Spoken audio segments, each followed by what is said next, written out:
नमस्कार, ज्ञानेश्वरीज रेसिपीमध्ये सर्वांचं खूप खूप स्वागत आहे। आज आपण 50 वर्ष जुनं असलेलं जे हे तांब्याचं भांडं आहे तर याला घंगाळ म्हणतात। तर हे घंगाळ आपण खूप सोप्या पद्धतीने स्वच्छ करणार आहोत। खूप जास्त खराब झालेलं आहे, तुम्ही याला बघू शकताय। बाहेरच्या बाजूंनी सुद्धा खूप जास्त खराब आहे आणि आतून सुद्धा।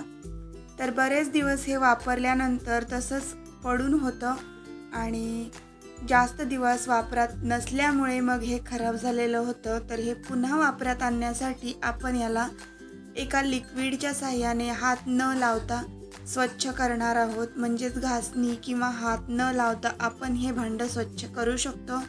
आणि त्यासाठी आपल्याला लागणार आहे एक लिक्विड जे आपण घरच्या घरी बनवलेलं आहे। फक्त 3च साहित्यामध्ये हे लिक्विड तयार होतंय आणि सगळ्यांच्या घरामध्ये या वस्तू अवेलेबल असतात।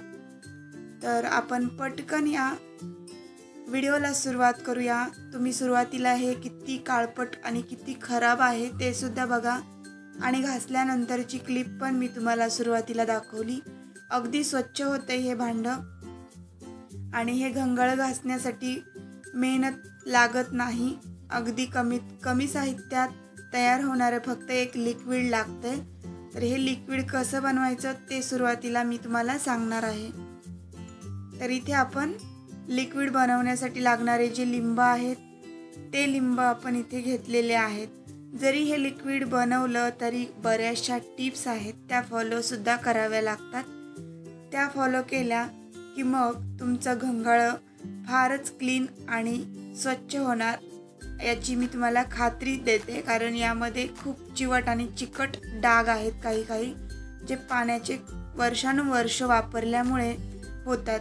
आणि हे तर 50 वर्ष जुनं भांडं आहे त्यामुळे याला तर एवढे डाग असणं साहजिक आहे। साधारण 20-25 वर्षापासून हे वापरात सुद्धा नाही आहेत। तर याला नक्कीच खराब आहे, क्लीन केलेलं नाही फारसं, तसंच पडून होतं। बऱ्याचदा छान डिझाईनची भांडी घरात पडून असतात आणि त्याचा वापर आपण करत नाही। डिझाईनच नाही तर धातूसुद्धा खूप छान असतात त्याचे। तांब्या आणि पितळेचे वेगवेगळ्या धातूची छान भांडी घरात पडलेली असतात आपल्या पूर्वजांची। तर त्याचा वापर आपण केला पाहिजे। आठवण म्हणून सुद्धा त्याला जपून ठेवणं गरजेचं असतं, पण वेळोवेळी क्लीनसुद्धा करायचं। आणि अशा पद्धतीने तुम्ही हे भांडं क्लीन करू शकता। तर यासाठी 6 लिंब घ्यायचे, चिरून घ्यायचे लिंब आणि त्यानंतर मग ते असे पिळून घ्यायचे। तर मी याला चिरून घेते आणि त्याचा रस जो आहे तो मी ग्लासमध्ये काढून घेतलाय। तर याचा साधारण अर्धा ग्लास रस इथे तयार झालेला आहे। तर हा रस आपण आज भांडे घासण्यासाठी वापरणार आहोत। यामध्ये काही अजून 1-2 इन्ग्रेडियंट आपण टाकणार आहोत, ज्याने काय होईल की भांड्यांना हात लावायची पण गरज पडणार नाही आणि घासायची पण गरज पडणार नाही। फक्त जे लिक्विड आहे ते खूप इफेक्टिव्ह झालं पाहिजे, जेणेकरून आपली भांडी 2 मिनिटात स्वच्छ होतात। तर या ठिकाणी जे आपण लिंबाचा रस घेतला ना, ती लिंब जे असतात ती तुमच्याकडे ताजी असतील, चांगली असतील तर चांगली गोष्ट आहे। पण बऱ्याचदा आपल्याकडे लिंब आणतो आपण जास्त प्रमाणात आणि खराब व्हायला लागतात। तर थोडेफार डाग असतील त्यावर, ते पण लिंब वापरले तरी चालतील। फक्त लिंबाचा रस हवा आहे आपल्याला, जो खूप आंबट असा असतो। आणि ओरिजिनल रस अर्धा ग्लास घ्यायचा आहे। तुम्ही इथं बघू शकता अर्धा ग्लास रस काढलाय आणि साले जे आहेत ते टाकून दिलेत आपण। तुमच्या सगळ्यांची अशी रिक्वेस्ट होती की लिंबाचं जे विम जेल आहे आपण विकत आणतो तर ते घरी बनवा, असं तुमच्या बऱ्याच जणांच्या कमेंट मला आधी आलेल्या होत्या। तर त्यावेळेस मी तुम्हाला सांगितलं नाही काही, पण नक्कीच आता काही दिवसामध्ये मी विम जेलचा व्हिडिओ घेऊन येते, तो बघायला विसरू नका कारण तो सुद्धा खूप छान असणार आहे। तर आता लिंबाच्या रसामध्ये आपल्याला 3 चमचे लिंबू सत्व घालायचे। हे लिंबू सत्व आपण ना ढोकळा वगैरे बनवताना वापरत असतो, ढोकळा चांगला जाळीदार बनावा म्हणून। तर तेच लिंबू सत्व क्लिनिंगसाठी खूप इफेक्टिव्ह असतं, तर त्याचा वापर असा करायचा।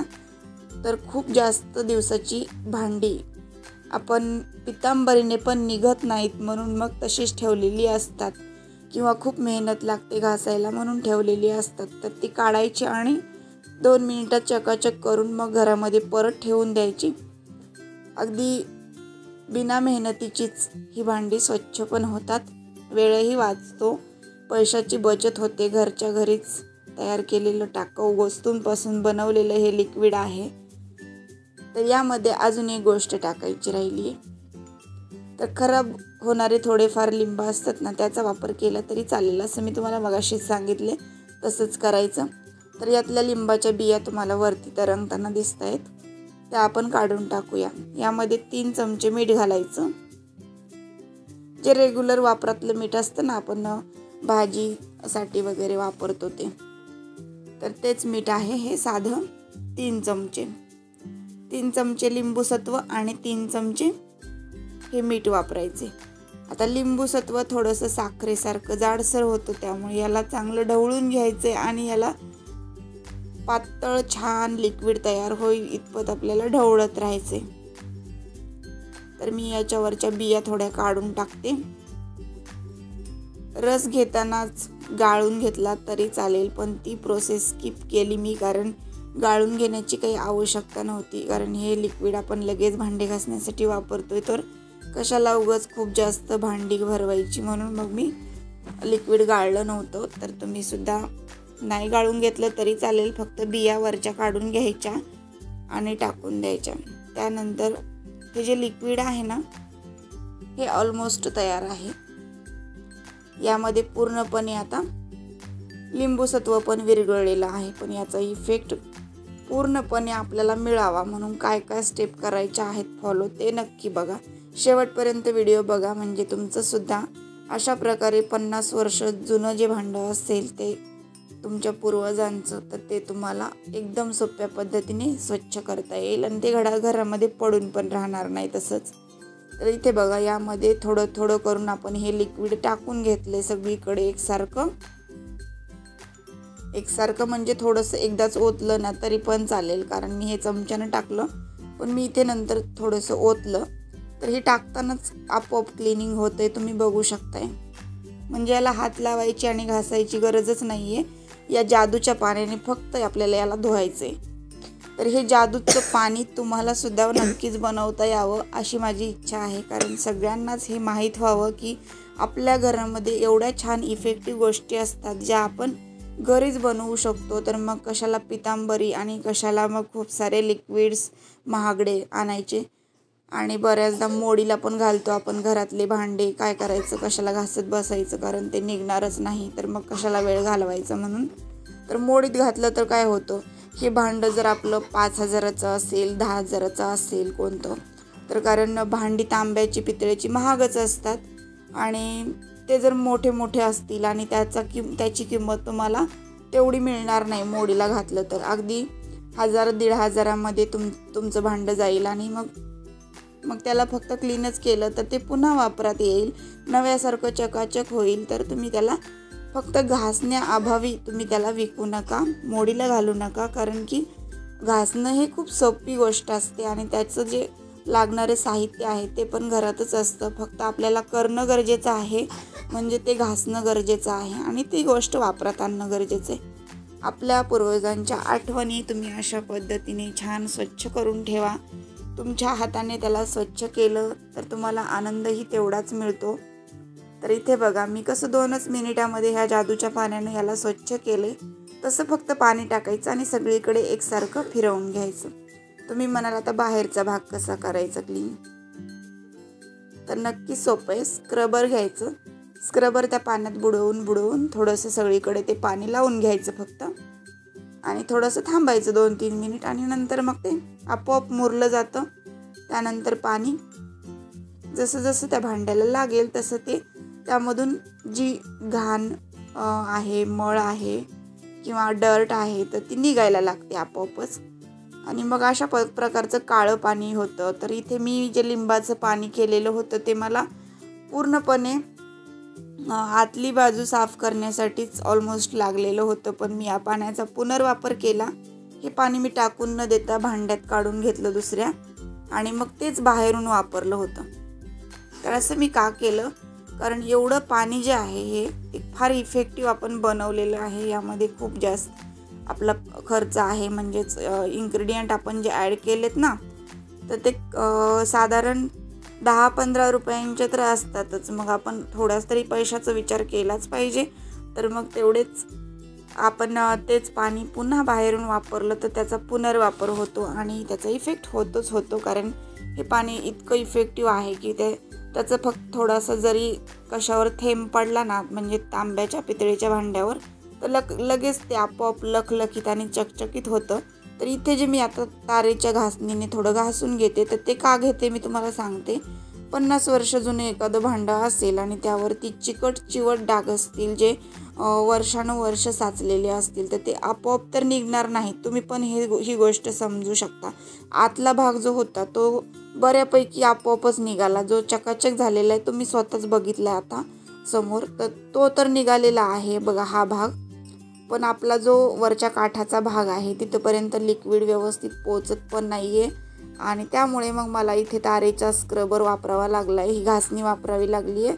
तर मी थोडंसं हलक्या हाताने फिरवलं की आपोआपच हा लेअर पण निघून गेलेला आहे. काळपट लेअर आहे हा थोडासा, आणि चिकट चिवट तर नक्कीच आहे, खूप दिवसाचा आहे आणि त्यामुळे तो निघणंही फार कठीण होतं. तर मी सगळं लिक्विड आतमधल्या या घंगळ्याला क्लीन करण्यासाठी वापरलं, कारण आतमधला पोर्शन पण महत्त्वाचा होता आणि बाहेरचा पण. तर मग आधी मी आतून क्लीन करून घेतलं हे सगळं. आता याला खूप जास्त वेळ लागला का असं तुम्ही विचारलं, तर खरंच याला वेळ लागला नाही अजिबात. 5 ते 10 मिनिट साधारण मला पूर्ण घंगाळं क्लीन करायला लागलेला वेळ. तर म्हणजे आतलं क्लीन करायला 5 मिनिट लागला आणि बाहेरचं क्लीन करायला 5 मिनिट.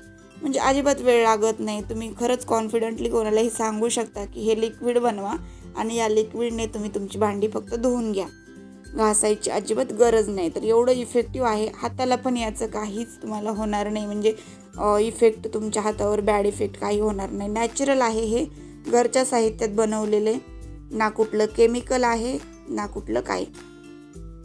तर मी तुम्हाला असं नाही म्हणणार की पितांबरीमध्ये केमिकल आहे तर पितांबरी वापरू नका. ज्यांना आवडत असेल त्याने घासायला तर तुम्ही पितांबरी वापरू शकता. ज्यांना घरच्या घरी बनवलेली पितांबरी हवी असेल त्यांच्यासाठी पण आपल्या चॅनलवर खूप सारे व्हिडिओ आहेत. म्हणजेच तवा घासण्याची पितांबरी वेगळी आहे, कढाई घासण्याची पितांबरी वेगळी आहे, त्यासोबत तांब्या पितळेची भांडी घासण्याची पितांबरी वेगळी आहे, आणि स्टीलच्या बकेटवर जर वर्षानुवर्ष पडलेले जे क्षारचे डाग असतात ना, बऱ्याच जणांना माहीत असेल क्षारने किती खपल्या येतात आणि स्टीलच्या बकेटवर खूप जास्त ते खराब डाग होतात, एक थर तयार होतो. तर तो थर काढण्यासाठी ना मी एक वेगळीच अर्धा किलोच्या प्रमाणात पितांबरी बनवलेली आहे. तर तो बकेट क्लिनिंगचा व्हिडिओ आहे, त्यामध्ये तुम्हाला पितांबरी मिळून जाईल. तर तो व्हिडिओ बघितला नसेल ना तर तुम्ही नक्की बघा, चॅनलला भेट द्या, लगेच तुम्हाला व्हिडिओ दिसेल. तर व्हिडिओ पाहू शकता, त्यावर बकेट आपण स्वच्छ केलेली आहे आणि त्याच्या थंबनेलवरती तुम्हाला बकेट पण दिसेल. तर बघा, सगळ्या व्हिडिओच्या ज्या लिंक आहेत ना तर डिस्क्रिप्शन बॉक्समध्ये तुम्हाला मी देते. तुम्हाला मी सांगितलं तसं आतमधल्या पाण्याचा पुनर्वापर केला मी आणि बाहेरचं पण हे घासून घेतलं भांडं.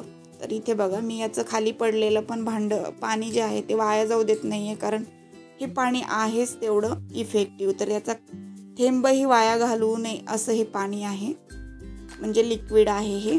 तर हे लिक्विड तुमच्या घरामध्ये नक्की असलं पाहिजे आणि म्हणजे बनवलं पाहिजे तुम्ही आणि त्याचा वापर करून बघितला पाहिजे, कारण प्रत्येक गृहिणीला याचा अनुभव असावा असं हे लिक्विड आहे. कधी कधी आपल्याकडे घरामध्ये पितांबरी अवेलेबल नसते, अचानक आपल्याला भांडी घासायची असतात, तेव्हा मग आपल्याला ऑप्शन म्हणून तरी हे घासता येतं, किंवा तुम्हाला आवडलं तर तुम्ही कधीही पितांबरी न वापरता हेच वापराल. त्यासोबत जर आवडत असेल पितांबरी तर घरगुती पितांबरी कशी बनवायची त्याचाही व्हिडिओ आपल्या चॅनलवर आहे. तर इथे थोडंसं मी मीठ टाकलं आणि मिठाने थोडंसं घासून घेते. लिंबाची साल घेतली हातामध्ये, तर तुम्ही घासणी घेऊ शकता किंवा लिंबाची साल. तर थोडंसं तरी रगडावं लागणार आहे याला. बाहेरची बाजू खूप चिकट आणि चिवट होती. शिवाय मी जे लिक्विड यूज केलेलं आहे तर ते सुद्धा आतून सुरुवातीला यूज केले आणि मग बाहेरून केले, तर थोडासा इफेक्ट कमीच होणार याच्यावरती, हे तर मी तुम्हाला सांगू शकते खात्रीने. जर मी पूर्णपणे दुसरं लिक्विड बनवलं असतं तर मग हे पण आपलं क्लीन पटकन झालं असतं. पण माझ्याकडे होते मोजकीच लिंब 5-6, तर त्यामुळे मग मला ते पुरेसं लिक्विड बनवता नाही आलं. तर मला 1 ग्लासाचं साधारण लिक्विड इथे लागलं असतं, तर ते मी बनवायला हवं होतं. तर मी थोडंसं पुन्हा अजून बनवलेलं आहे लिक्विड आणि याला घासण्याचा प्रयत्न केला आहे. तुमच्याकडे जेवढे लिंब असतील ना तेवढी बनवा, लिक्विड तेवढं बनवा आणि मस्त क्लीन करून घ्या तुमच्या घरातली तांब्याची आणि पितळेची भांडी. तर साधारण आता काय पुढच्या स्टेप आहेत हेच तुम्ही बघत असाल तर नक्की बघा, पुढे पूर्ण व्हिडिओ बघा शेवटपर्यंत, कारण याचा इफेक्ट जो आहे तो तुम्हाला सुद्धा नक्की आवडेल असा आहे. तर इथे मी बाहेरून ना तारेच्या घासणीने याचा काळपटपणा घालवण्याचा प्रयत्न केला आणि बराचसा निघाला सुद्धा. थोडाफार राहिलं होतं तर मी ते नंतर माझ्याकडे लिंब आणल्यानंतर मग मी ते परत लिक्विड बनवेन आणि मग त्याचं लिक्विड करून बाहेरचा भाग परत मी घासून घेईन. तर इथे कानांचं म्हणजे याला घंगळ्याला दोन्हीकडून ज्या कड्या आहेत ना तर त्याला अशा प्रकारे काळपटपणा आहे खूप आणि थर आलेला आहे पूर्ण, तर तो पण मी काढलेला आहे. बऱ्यापैकी सहजच तो पण निघालेला होता.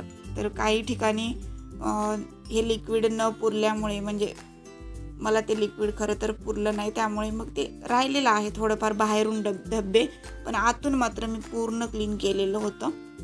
तुम्ही बघू शकता अशा प्रकारे बाहेरचा भाग निघालेला आहे.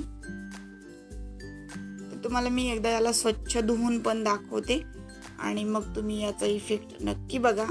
खरंच तुम्हालाही वाटेल की या पद्धतीने आपण सुद्धा भांडी स्वच्छ करू शकतो, असा तुम्हाला नक्कीच एक स्वतःला आनंद देता येईल. कारण ही भांडी सहजासहजी निघत नाहीत, हे प्रत्येकाला माहीत असतं. वर्षानुवर्ष चिकट आणि चिवट झालेली बी भांडी असतात ना त्यावरती जो लेअर असतो तो इतका सहजासहजी तर निघत नाही. पण हे जे पाणी आहे ना, मी तुम्हाला खात्रीने सांगू शकते की तुम्ही हे पाणी बनवल्यानंतर अगदी आनंदाने भांडी घासाल. 5 मिनिट काय 10 मिनिट काय तुम्ही भांडीच घासत राहाल, एवढं सुंदर असं हे पाणी तयार होते. म्हणजे इफेक्टच त्याचा खूप छान आहे कुठल्याही भांड्यांवरती. तर प्रत्येकालाच खूप जास्त भांडी घासावीशी वाटतील, इतकं सुंदर आहे. आता खूपदा काय होतं भांडी घासावीशीच वाटत नाहीत कारण ते निघत नाहीत, हात दुखतो वगैरे, तसं होणार नाही. तर ही भांडी जी आहे चिकट आणि चिवट 2-4 दिवस तुम्ही घासली असती ना तरी निघाली नसती जर साध्या लिक्विडने कुठल्या तुम्ही याला घासला असतं तर. पण हे पाणी जे आहे ते फार जास्त इफेक्टिव्ह आहे लिंबाचं. तर आता इथे मी तुम्हाला डायरेक्टली हे धुवून दाखवते, कारण आता बऱ्यापैकी मी याला घासण्याचा प्रयत्न केलेला आहे पण आता लिक्विड थोडं कमी पडलं आहे, मी तुम्हाला सांगितलं तसं, त्यामुळे इथे आता थोडंसं राहिलेलंच आहे. तर मी याला धुवून घेते आणि तुम्हाला दाखवते. जर तुम्ही चॅनलवर नवीन असाल तर चॅनलला सबस्क्राईब करा तोपर्यंत, आणि तुम्हाला माझा व्हिडिओ आवडला असेल किंवा या अगोदर तुम्ही व्हिडिओ बघितले असतील आणि चॅनल सबस्क्राईब केलं नसेल ना तर लगेच सबस्क्राईब करा. समोरच्या घंटीवर क्लिक करून ठेवा आणि ऑलवर क्लिक करून ठेवा, म्हणजे माझ्या प्रत्येक व्हिडिओचं नोटिफिकेशन तुमच्यापर्यंत पोहोचत राहील आणि सगळे व्हिडिओ तुम्हाला इझिली पाहता येतील. तर आता बघा हळूहळू थोडा इफेक्ट जास्त झाल्यामुळे याच्या बाहेरचा भाग निघायला सुरुवात झाली आणि बऱ्यापैकी मी याला क्लीन पण केलेलं आहे. आता काही यावरती दाग धब्बे राहिले नाहीत. मला जेव्हा वाटलं होतं की हे निघेल की नाही, पण हे नक्कीच निघालेलं आहे. आता बऱ्यापैकी काहीच नाही राहिले, आता थोडेफार दाग आहेत ते पण मी काढून घेते. तर तुम्ही इथे बघू शकताय अगदी आता थोडंसं राहिलेलं आहे. तर हे असं क्लीन करायचं आहे आपल्याला. थोडंसं तारेच्या घासणीचा नक्कीच वापर करायचा आहे, कारण मी असं नाही म्हणणार की याचे चिकट चिवट डाग तुम्ही हात न लावताच काढू शकता, असं नाही म्हणणार. कारण लिक्विड जर इफेक्टिव्ह तेवढं आहे तर तुम्ही काढू पण शकता, पण खूपच जास्त असतील 50 वर्ष जुने तर कसे काय काढणार. तर इथे थोडीशी तारेची घासणी नक्कीच लागेल बाहेरून वगैरे क्लीन कराय. आतून तर मला लागली नाही, तुम्ही बघितलं, फक्त काठं वगैरे मी तारेच्या घासणीनं काढले आणि बाहेरून पण इथे चकाचक असं आपलं हे भांडं झालेलं आहे. तर धुवून काढल्यानंतर बघा तुम्ही याचा कसा इफेक्ट दिसतोय, अगदी चकाचक नव्यासारखं क्लीन झालं हे भांडं. कसं वाटलं तुम्हाला नक्की मला कमेंटमध्ये सांगा. आवडलं असेल तर मला ते पण सांगा. तर तुमच्याकडेही अशा प्रकारची भांडी असतील तर तुम्ही सुद्धा नक्की क्लीन करणार की नाही ते पण सांगा. जर केले असतील ना तुम्ही या पद्धतीने भांडे क्लीन आणि परत व्हिडिओ बघायला आले असाल तर खरंच मला कमेंटमध्ये सांगितलं तर बरं होईल. आणि आवडला असेल हा व्हिडिओ तर जास्तीत जास्त मी तुमच्या मित्रपरिवारासोबत शेअर करा, कारण ही एक महत्त्वपूर्ण माहिती प्रत्येकापर्यंत पोहोचणं फार गरजेचं आहे. प्रत्येक गृहिणीला अशा प्रकारची कामं करता आली पाहिजेत. घरातल्या घरात काहीतरी बनवून आपण पितांबरीचा वापर न करता ही भांडी एवढी चमकवत असो तर मग म्हणजे ही एक महत्त्वाची गोष्ट आहे, खूपच सगळ्यांनाच कळाली पाहिजे. तर तुम्ही सुद्धा हा व्हिडिओ आवडला असेल तर नक्की शेअर करा तुमच्या मित्रपरिवारासोबत. व्हिडिओला लाईक नक्की करा आणि मग अशीच सांगितलं तसं नवीन असाल चॅनलवर तर चॅनलला सबस्क्राईब करा. या कड्या बघा किती आधी घाण होत्या, खराब होत्या आणि पूर्ण त्याच्यावर जे लेअर होता ना जुना आणि काळपट लेअर, तो अगदी पूर्णच खराब होता आणि आता क्लीन केल्यानंतर पूर्ण हे भांडं चमकत आहे आणि याचा पूर्ण कायापालट झालेला आहे. तुम्ही बघू शकता सुरुवातीचं भांडं कसं होतं, त्याचा अगदी चॉकलेटी कलर झालेला होता, ब्राऊन कलर. इतकं ते खराब आणि त्याच्या कड्यासुद्धा खराब झालेल्या, खूप जास्त काळपट लेअर होता त्यावर. अगदी बघितल्यानंतर असं वाटत होतं की हे मोडीला घातलेलं फायद्याचं आहे घासण्यापेक्षा, पण तसं नाही करायचं कारण हे भांडं एवढं म्हणजे चांगलं आहे. सगळ्यात महत्त्वाची गोष्ट हे तांब्याचं आहे, एका चांगल्या धातूपासून तयार झालेले आणि आपल्याकडे जर एवढे छान धातूचं हे छान भांडं असेल तर त्याला क्लीन करणंच जास्त योग्य आहे. तर नक्की बनवा हे जादूचं पाणी आणि तुम्ही सुद्धा तुमच्या घरातल्या भांड्यांवरती याचा कसा परिणाम होतोय हे बघा आणि नक्कीच तुम्हाला याचा छान रिझल्ट मिळेल हे मी तुम्हाला खात्रीने सांगू शकते. चला मग हा व्हिडिओ तुम्ही पूर्ण बघितलेलाच आहे, तर पूर्ण व्हिडिओ बघितल्याबद्दल पुन्हा एकदा मनापासून धन्यवाद.